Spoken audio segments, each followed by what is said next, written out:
Hello everyone, welcome back to our channel Login8. In this video, I will guide you on how to change city in DiDi app. So if you want to change city in DiDi app, this video is just for you. Follow the simple steps and you'll be able to do it. So first of all, open your DiDi application. Once you're inside the main homepage of DiDi, go ahead and tap on the GPS icon on the bottom right hand corner.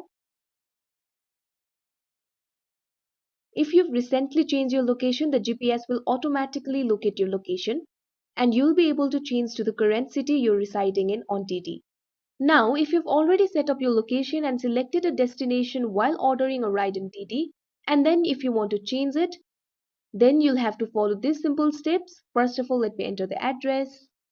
Now at the top you can see the name of the cities, and after setting up your destination, if you want to change the city, all you have to do is tap on the change option that you can see at the top right corner. Now here you can change the city.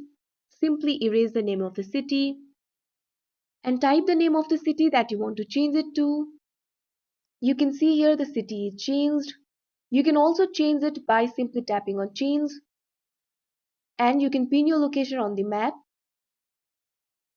Simply drag the pin and you can change the location like this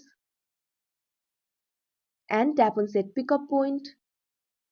So that is how you change city in DiDi app. I hope you found this video helpful. Thank you for watching. Make sure to like, share and subscribe to our channel.